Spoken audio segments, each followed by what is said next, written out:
السلام علیکم ملګرو. د عمران خان رهایی نن منظور نشو چون کې پرون د عمران خان وکیلانو بار دا خبره کوله چې سبب عمران خان رهایی شي او کیس کې نشته. موږ کمپلیټ تیاری کړې ده. سبب زمان پارک کې جشن وی عمران خان چې رهایی شي هغه به جلسه هم کوي. دا د عمران خان د وکیلانو خبره و. خو نن چې په اسلام آباد های کورټ کې دا کم کیس او چلیدو کوم سنوي او شو هغه تاسو سره د ویډیو کې مکمل معلومات ز شریکوم چې عمران خان د رهایی ولې ملو نشو. جسټس عامر فاروق څخه خبرو کا په سو جوانه د عمران خان رهایی او نشو نو پاغي مکمل ډیټیل به تاسو سره په دې ویډیو کې شریکيږي. ویډیو خپل هم وګورئ او مخکې ملګرو سره ضرور شریکئ. راځو جی ډیټیل سره په خبره کو. د عمران خان رهایی نن منظور نشو. د عمران خان د وکیلانو خبري او عوامو ته د دروغ او تسلیان ښکارا شوې چون کې پرون د عمران خان وکیلانو وی چې سبب عمران خان رهایی او زمان پارک کې به جشن وی او عمران خان با رهایی نه پس جلسه هم کوي. هغه ټول خبرې پوره نشوي. نن سماعت کې سو شو پاغي ډیټیل لږی. د الیکشن کمیشن وکیل امجد فاروق وی چې ماته 2 هفته وخت نور هم پکار دی چې زه تیاری وکم چون کې اصل کې د عمران خان کیس نور هم ډیلی کول غواړي. دا چې کوم اپوزیشن وکیل دی غي غواړي چې دا کیس نور هم ډیلی شي. مطلب ډیلی ټیکټس په دې کیس کې استعماليږي. کله جج بیمار شي کله تاریخ نه ملاويږي. تاریخ ملو شي بیا اپوزیشن وکیل وای چې مال ټایم پکار دی زه تیار نه نو مختلف قسم مطلب ډیلی ټیکټس یوز کیږي. دا هغه وکیل دی چې کم چې توشاخانه کیس لړاو کړی دی د نور هم مطلب 2 هفته وخت غواړي. جج عامر فاروق فورا چې کله دغه وکیل وی چې مال 2 هفته وخت نور هم پکار دی نو جج عامر فاروق په دې خبره فورا رضا شو چې صحیح ده اوکې بس تعالی 2 هفته ټایم پکار دی. خو د الیکشن کمیشن وکیل خبره خو بل طرف ته د عمران خان وکیل لطیف کوسا صاحب ډیر زیات غوسه شو او ډیر زیات جذباتو کې راغو او راپاسو او جج صاحب ته وی چې عمنن فیصله وکړه. بهشک دا فیصله زمون خلاف وکړه خو دا فیصله عمنن وکړه. بس 2 هفته مونږ نور نشو کته.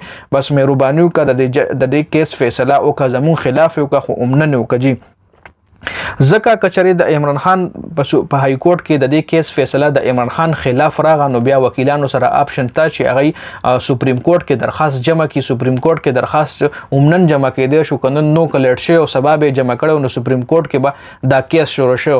د عمران خان د وکیلانو داخلي خبره چې سپریم کورټ کې دا کیس په یو سنوي کې مونږ ختمو په یو سنوي کې د کیس کې دومره غټ سنشته په سپریم کورټ کې دا کیس چې کوم دی مونږ ډیر زر ختمول شو.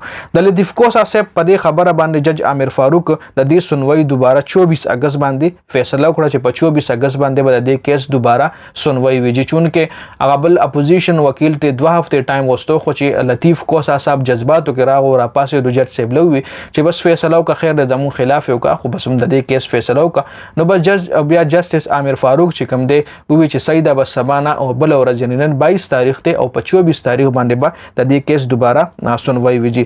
دا د عمران خان سزا معتدلۍ کیس ته مطلب دا هغه کیس ته چې د عمران خان وکیلانو د سزا معتدلۍ د لپاره جمع کړي چې عمران خان د سزا کینسل شي. جی د دې فیصله په 24 اگست باندې کیږي. په 24 اگست چې کومه فیصله ده نو په هغه باندې بیا د عمران خان سزا معتدل شي او یا به عمران خان جیل کې پاتې شي. اوس هم لا کنفرم نه ده صرف سنوي په 24 اگست. جی بل طرف ته دا خبره هم راځي چې عمران خان سایفر کیس کې گرفتاری هم منزوره شوې ده.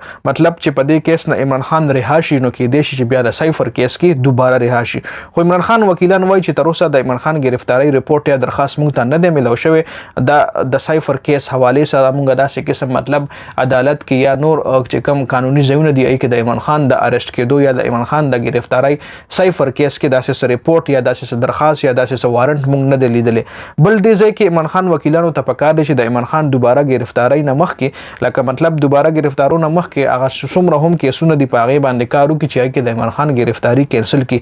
ځکه په عمران خان دومره ډېر کیسونه جوړ دي که یو کیس کې ضمانت ملاویږي نو بل کیس کې به اریسټ کیږي چې بل کیس کې ضمانت ملاویږي نو بل کې به اریسټ کیږي او تقریبا 200 پورې ډېر خلک وایي 200 پورې کیسز جوړ دي او که چېرې عمران خان په هر کیس کې 4 او 15 ورځې هم قید تیری نو دا 15 کالو قید کې به مطلب 15 کاله قید هم داسې په هر کیس کې په عمران خان باندې تیر شي چې په هر کیس کې 4 ورځې 15 ورځې صرف مطلب په هغه تاریخونو کې جیل کې دی تیری کنه نو 15 کاله قید به هم داسې هم په مختلف کیسونو کې تیر شي. جی نو دا تر اوسه پورې اپډیټ شو د عمران خان رهایی حواله سره نور اپډیټ څومره روان دي نو سټې ټیون پیج فالو کړئ د اپډیټس لپاره. ډیره زیاته مننه. جی والسلام.